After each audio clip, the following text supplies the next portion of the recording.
It has now been confirmed that WWE pulled Becky Lynch versus Trish Stratus from this weekend's SummerSlam event due to time constraints and not due to any physical issues with either competitor, as both reportedly are cleared for in-ring competition. Plus, is the WWE Women's Division getting frustrated with the poor booking that's going on right now? Rhea Ripley certainly seems frustrated, and she's not the only one, according to a new report. Warner Bros. Discovery potentially wants both All Elite Wrestling and WWE programming on their networks. The Elite reportedly went back and forth between WWE and AEW depending on where they were going to have their future, where they were going to sign, and reportedly voted on the decision to sign with AEW over going to WWE. Some are concerned within WWE that they might not strike while the iron's hot when it comes to a push for LA Knight. An update on if a stipulation was ever considered for Brock Lesnar versus Cody Rhodes 3 at SummerSlam. Sheamus Blasts WWE creative for not picking up on his momentum after Clash at the Castle last year. Reportedly, a decent amount of fans left during the main event of AEW Dynamite last night on TBS. An update on Rob Van Dam's future with AEW. AEW All In is now confirmed to be airing on pay-per-view, and WWE announces a record-breaking sponsorship deal with Slim Jim.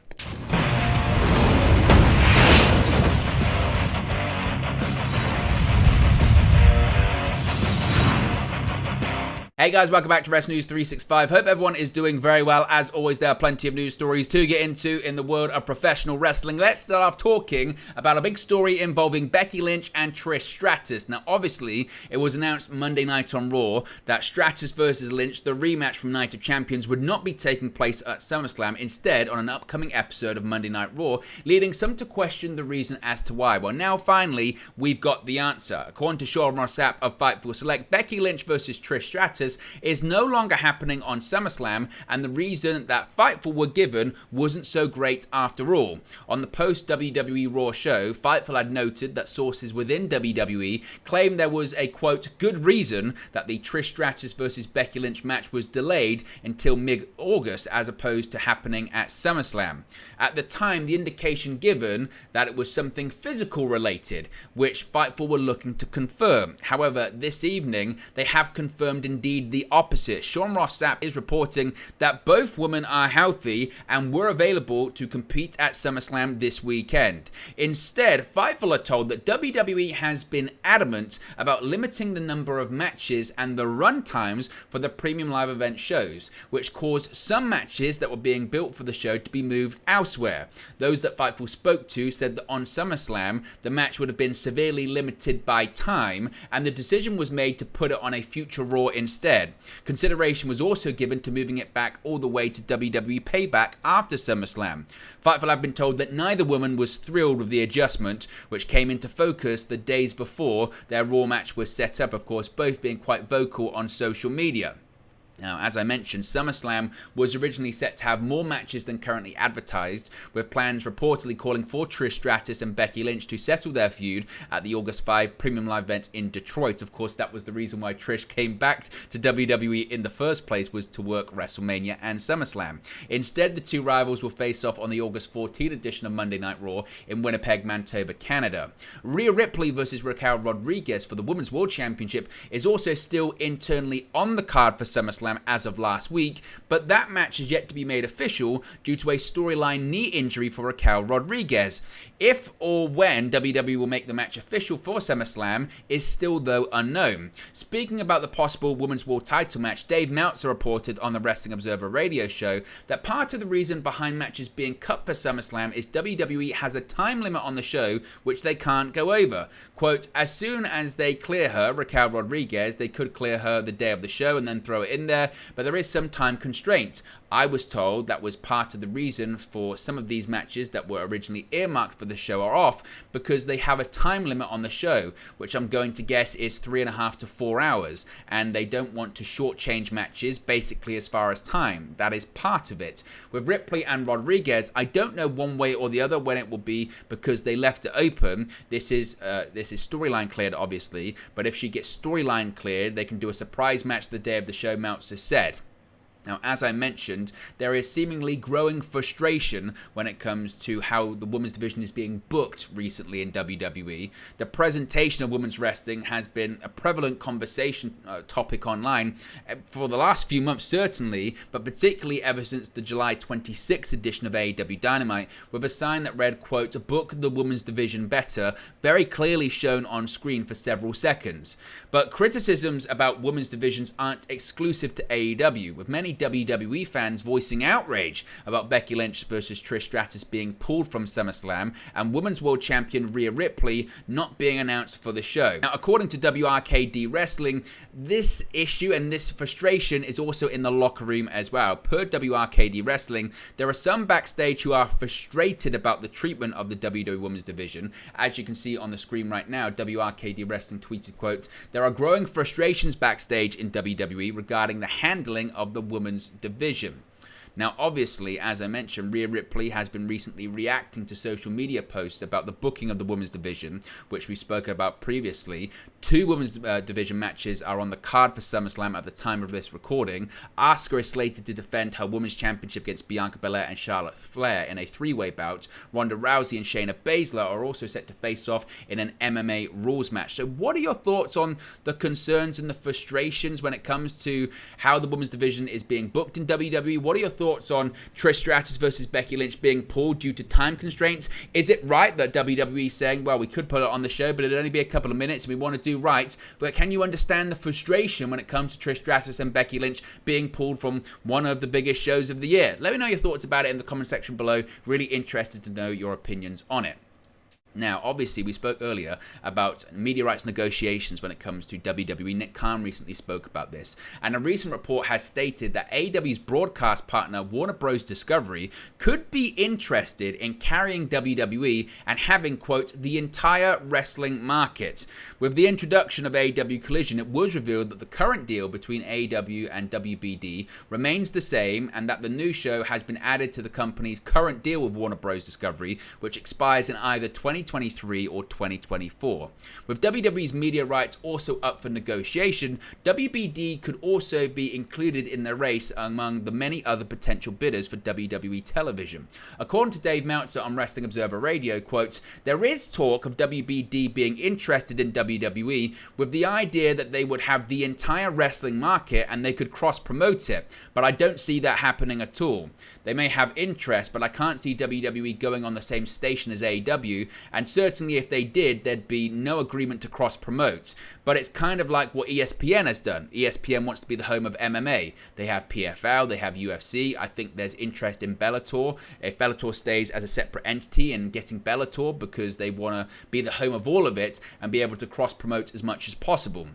Even though you can't really cross-promote on the shows themselves, you can still put the commercials, but I don't see WWE going for that one. It would take a ridiculous offer, and WBD's already strapped for cash, so I don't see that one happening, but we will see.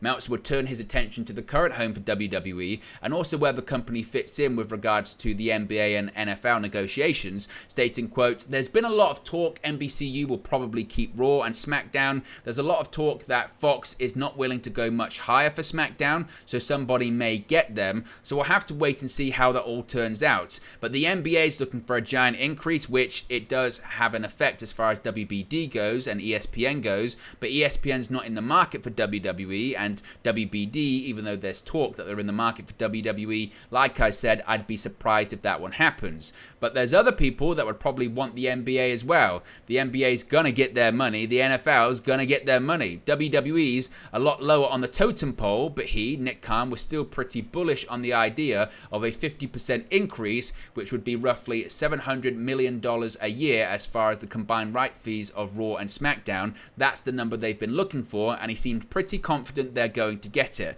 So is there any chance, I'll open the question up to you, is there any chance in a million years that WBD, Warner Bros. Discovery, could have both WWE programming and AEW programming on the same networks or under the same umbrella? Is that possible? Let me know your thoughts about it in the comments section below. Now, a big story this week, of course, was the Elite staying with All Elite Wrestling. The Elite re-signing with All Elite Wrestling wasn't exactly a foregone conclusion, though. It was announced this week that Kenny Omega, the Young Bucks, and Hangman Adam Page had all signed new multi-year deals with AEW that would keep them with the promotion they helped found back in January of 2019. The Young Bucks and Kenny Omega will also remain executive vice presidents too. The faction's AEW deals were set to expire around the end of this year, 2023, and the beginning of 2024, next year. And the promotion wanted to begin contract talks at the start of the year. It has been reported over the past several months that WWE would have been interested in signing all of the Elite if they became available, but Vince McMahon's company weren't able to officially offer the stable any deal since they were still under contract with AEW. Speaking about the Elite re-signing on AEW on Wrestling Observer Radio, Dave Meltzer reported the four men made a pact to stick together and the majority vote would determine their fate. Instead of them all immediately deciding to stick with AEW, though, the Elite reportedly, quote, went back and forth between staying with AEW and jumping ship to WWE, with votes changing until it was decided to re-up with AEW. He said, quote, the four guys had made a pact they were going to stick together, whether it was going to be in WWE or AEW. They basically had made an agreement that it was going to be majority rules and it had gone back and forth. There was not going to be a split up, and this was the thing. Views change. People who think that it was like, oh, they're never going to go or anything like that. There were discussions. There were votes that changed. There were things that happened since this pact was made, and I think this pact was made some time back, Meltzer said. Now, having re-signed with AEW, the Elite looked to expand their presence on AEW programming, with Kenny Omega teasing an appearance on another AEW property. We'll speak about that in just a second. As far as when it comes to the timeline, though, a lot of people are interested on the timeline of this, and Dave Meltzer has addressed the timeline of the signing and its announcement on Wrestling Observer Radio, saying, and I quote, they actually made the deal. I would guess it was a couple of weeks ago. I don't know the date, but I do know the deal was already made, and he told them to keep quiet on it because he wanted to announce it on August 2nd in conjunction with the 200th episode. So essentially Meltzer saying, look, that actually this was actually agreed a few weeks ago, but actually, as I mentioned, they were told to keep quiet because they wanted to have a big announcement regarding it. Now, although the contracts had several months to run, recent reports have suggested that the money offered by AEW was enough to get the Elite to sign on the dotted line early, with Dave Meltzer also saying, you can see it on the screen right now, obviously the numbers financially were very high, because if they weren't very high, they wouldn't have signed at this point because they had until the end of the year to negotiate. Obviously, AEW and Tony wanted them signed now, and made it worth their while financially to sign now. Now, when it comes to Kenny Omega as well, Dave Meltzer also revealed the level of interest from WWE, saying, quote, WWE did have interest in all of them, especially Omega. They had great interest in Omega in particular. So again, certainly suggesting that they did go back and forth, the Elite, over this situation, but ultimately they decided to stay with AEW, primarily due to money and schedule, but also because that's what the majority voted for, and the Elite have decided that where one goes, the rest is going to go, and it's going to be a majority rules kind of situation.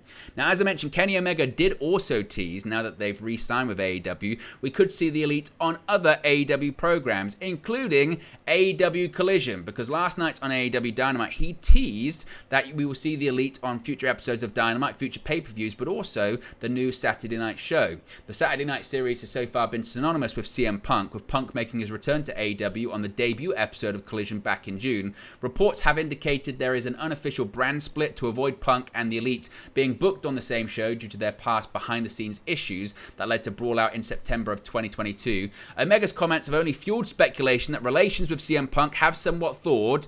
If that is actually the case, it's not been confirmed. It had been previously reported, it must be said, that we could see the Elite on AEW Collision, but it would just mean that CM Punk that week wouldn't be on the show, and instead he would be on AEW Dynamite. So Kenny Omega kind of teasing that possibly we could see him on Collision, or at least the Elite maybe, or at least him on AEW Collision in the future. Now, let's talk about LA Knight. Yeah. Now, one of the most popular talents on WWE television in 2023 has been LA Knight, with the former Eli Drake regularly receiving huge ovations in arenas around the globe, from Madison Square Garden to the O2 here in the UK.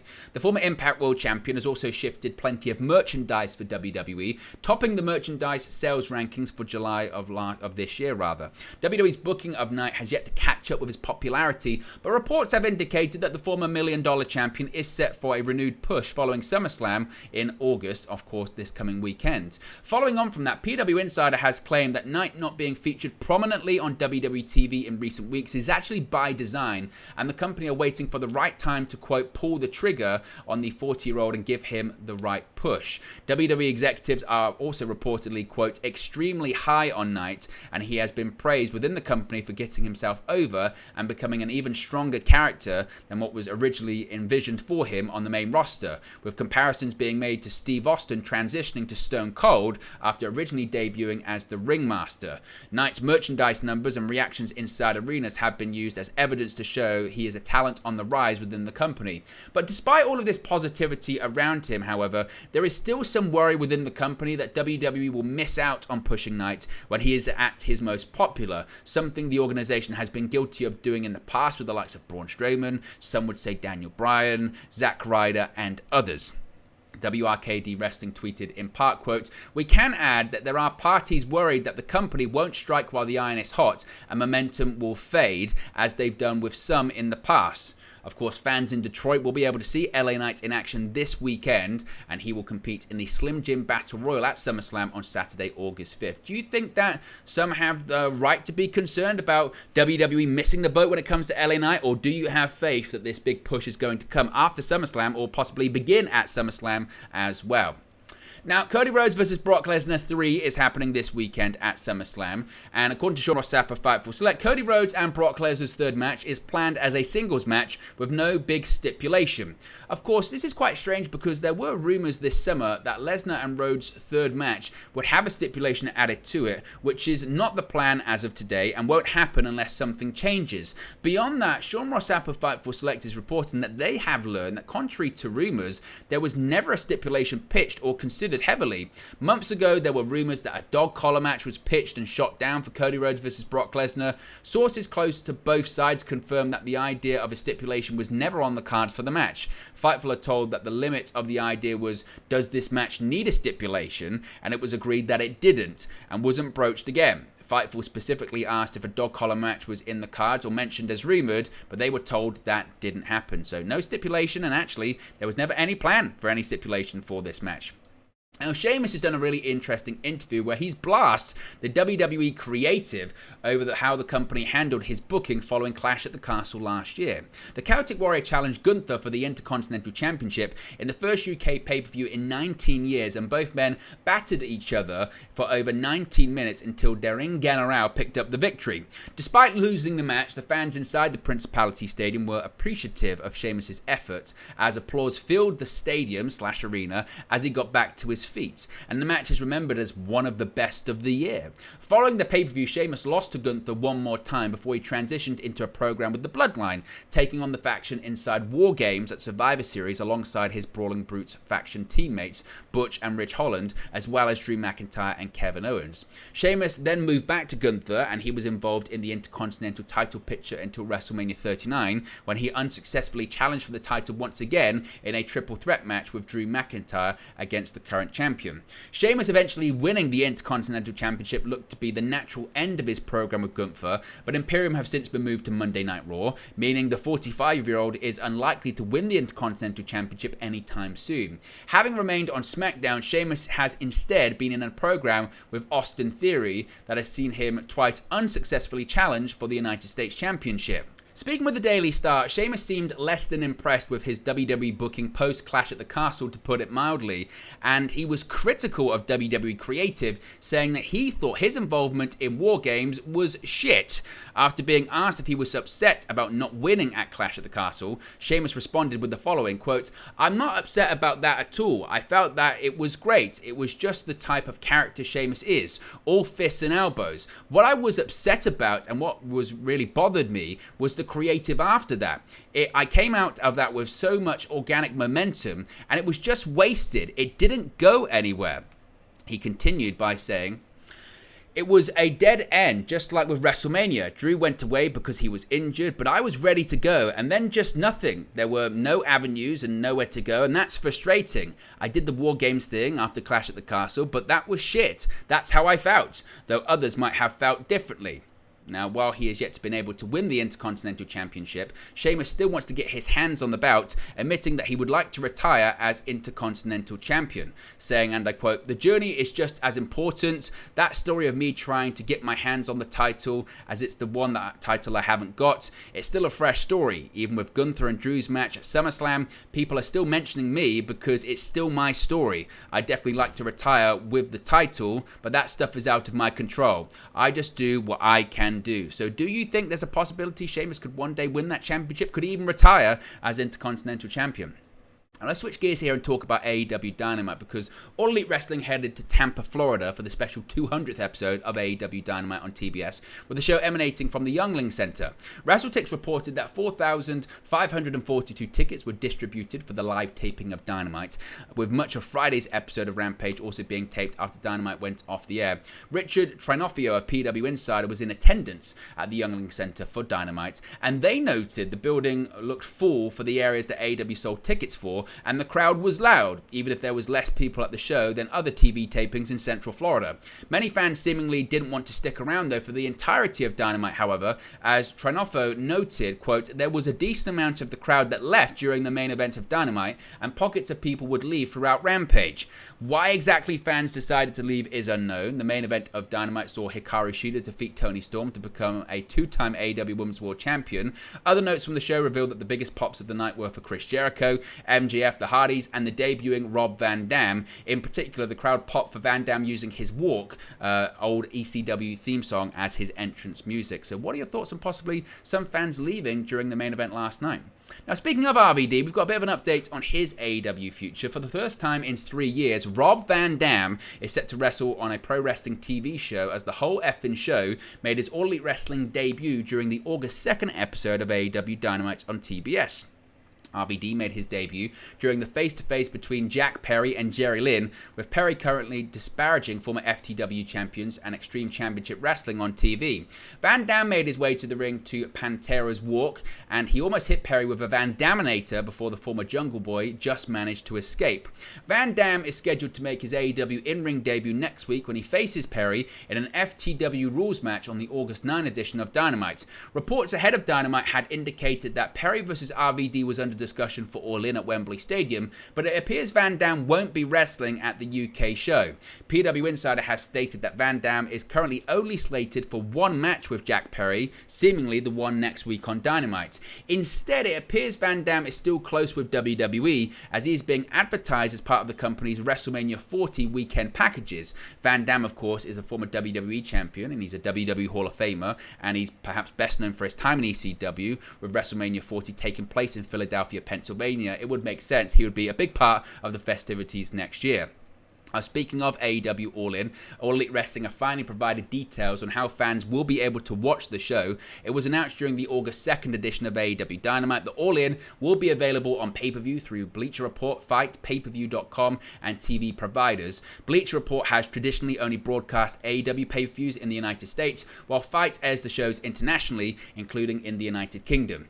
AEW had remained tight-lipped about how All In would be broadcast, with speculation suggesting the promotion could have been trying to work out a deal to air the show on Max streaming service in the United States and on ITV in the UK. Reports noted ahead of the announcement, though, that All In would be only available on pay-per-view. There has been no word on a bundle with AEW All Out, the promotion's Chicago pay-per-view that will air a week later on Sunday, September 3rd. The first match was announced for All In on this week's Dynamite. Of course, MJF will defend the AEW World Championship against his best friend Adam Cole at the event. So now we finally have details on how we can watch the show.